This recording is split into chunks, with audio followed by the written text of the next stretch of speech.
Dear innovators, I'm always eager to talk to creative minds, the ones that live and work with an idea to change the world for better. Current world, so-called a new reality, is a perfect place for such minds. The COVID-19 pandemic has hit us hard. It has thrown a sharp light on our vulnerabilities, and hopes that our future will become less disruptive are not realistic. New trends and shocks will continue to affect our lives. On the other hand, it presents us with opportunities that we cannot afford to miss.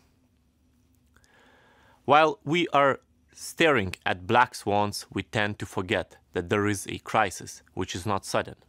It does not force us to close borders or stay at home, but it is dangerous. It is a climate and environment crisis.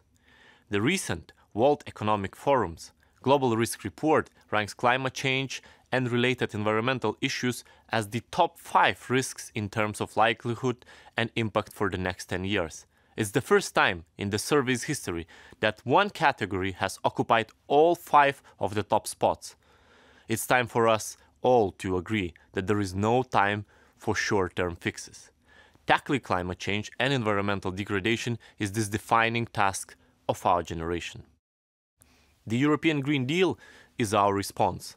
It's our new growth strategy, our long-term solution, and an essential element of our efforts to recover from the crisis more resilient. The beauty of it is that it's driven by scientific evidence and economic logic. This is why the European Commission took action to ensure that resource use is decoupled from economic growth by promoting the transition to a circular economy. This is why we took ambitious steps to fight biodiversity loss and restore natural ecosystems. This is why pandemic does not force us to step back. The EU will stick to its 2050 climate neutrality objective and challenge anyone to beat it so the whole of humanity wins. Even more, we just proposed more ambitious climate targets by 2030. Let me tell you, investing in green growth pays back and will help us to build back better. Therefore, our financial package for the economic recovery highlights the need to invest in key green sectors. Investments in a smart, circular economy, clean energy, climate-proof buildings, or sustainable food.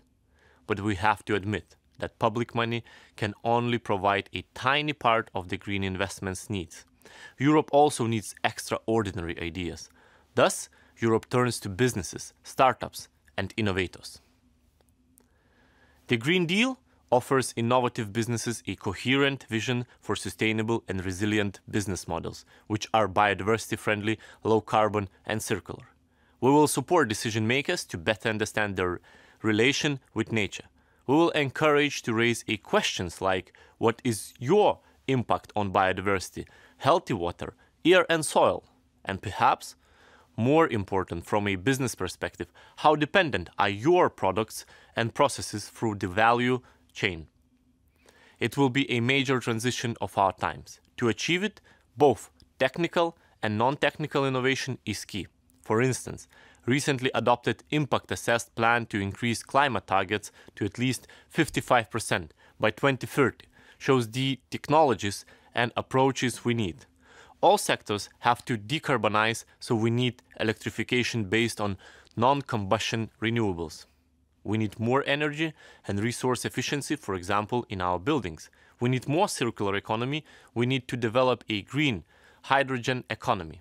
Renewable energy is a perfect example on how the combination of research and innovation and policies and support focusing on deployment can be successful. This success story should be multiplied in other sectors as well. Innovation is a key. Let me underline you 3 recommendations on innovation. First, be systemic. Think in terms of all environmental and social impacts and risks to your innovation. We cannot solve a problem such as climate change, creating or worsening other. Do no harm. Oath is key. Second, think of the life cycle of your inventions. From design to recovery, integrate the circular economy approaches.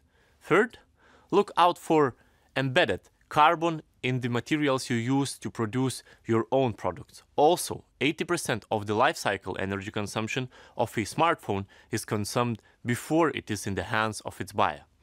Real innovation does not work like that. It's about sustainability from the beginning to the end of the life cycle. You are at the right place. ClimateLaunchpad is exactly about such a holistic approach. Thus, I'm looking forward to see a world-changing ideas and solutions. Thank you in advance.